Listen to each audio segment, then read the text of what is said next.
ગાંધીનગરમાં entrepreneurship pre cancellation યોજાયું છે। સમાચાર મળી રહ્યા છે ગાંધીનગરથી, જ્યાં પ્રી કન્સલ્ટેશન યોજાયું છે। એન્ટરપ્રિન્યોરશિપ પ્રી કન્સલ્ટેશન યોજાયું છે। બ્રિક્સ યુથ કાઉન્સિલ દ્વારા આયોજન કરવામાં આવ્યું છે, જેમાં નેશનલ ફોરેન્સિક સાયન્સીસ યુનિવર્સિટીમાં આ કાર્યક્રમ યોજાવા જઈ રહ્યો છે। ત્યારે કાર્યક્રમમાં ઉદ્યોગ મંત્રી બળવંતસિંહ રાજપૂત પણ ઉપસ્થિત રહ્યા છે, જેમાં દેશના વધુ યુવાનોને તક મળે તે માટે કાર્યક્રમનું આયોજન પણ કરાયું છે। આપને જણાવી દઈએ, ભારતમાં 7 જગ્યાએ આવા કાર્યક્રમ થાય છે। ગાંધીનગરમાં એન્ટરપ્રેન્યોરશિપ પ્રી કન્સલ્ટેશન યોજાયું, જેમાં આ આયોજનમાં 650 યુવાનોએ ભાગ લીધો છે।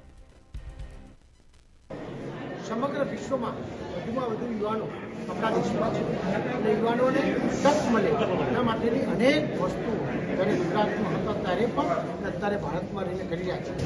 આજના ત્રણેય વિભાગો થઈને ભારત સરકાર, રમતગમત વિભાગ, સાયન્સ ફોરેસ્ટ લેબોરેટરી, યુનિવર્સિટી અને બધા જ ભેગા મળીને એક સરસ કાર્યક્રમ કરી રહ્યા છે। આવો સમગ્ર ભારતની અંદર 7 જગ્યાએ થવાના છે। ખરેખર જે લોકોએ આમાં લઈને યુવાન માટે જે વ્યવસ્થા કરી છે, ખૂબ દિલથી બિરદાવું છું, અભિનંદન આપું છું। અને આ સરસ કાર્યક્રમ એ આપણા ગુજરાતની અંદર હમણાં જ વ્યાસ સાહેબ કહેતા હતા કે બહુ બધા લોકોની માંગ હતી, છતાં આપણે 650 જણ સમાઈ ચૂક્યા છે। એની સાથે સાથે અહીંયા આગળ આવનાર લોકોને મેં જે 21મી સદી ડિજિટલ દુનિયા અને કહી શકાય કે એવી દુનિયાની અંદર આપણા યુવાનો ઝડપી પ્રગતિ કરી રહ્યા છે, એનો ખૂબ શુભકામનાઓ પાઠવું છું। આદરણીય મુખ્યમંત્રી શ્રી ભૂપેન્દ્રભાઈ પટેલ સાહેબ ગુજરાત સ્ટાર્ટઅપ 2015થી આપણે શરૂઆત કરી હતી અને આજે આપણે જોઈ શકીએ છીએ કે 9,000થી 12,000થી વધારે આજે આપણા સ્ટાર્ટઅપ છે।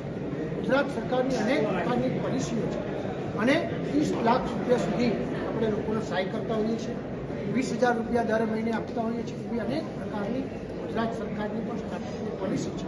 તો વધુમાં વધુ આમાં લોકો લાભ લે અને આપણા વિશ્વમાં જે આદરણીય પ્રધાનમંત્રી નરેન્દ્ર મોદી સાહેબનું સપનું છે કે આપણે મહાસત્તા અને આજે 5મા સ્થાને છે, બીજા સ્થાને આ યુવાનોની ભાગીદારી છે, એવી આ યુવાન મિત્રોને હું અપીલ કરું છું, વિનંતી કરું છું, શુભકામનાઓ.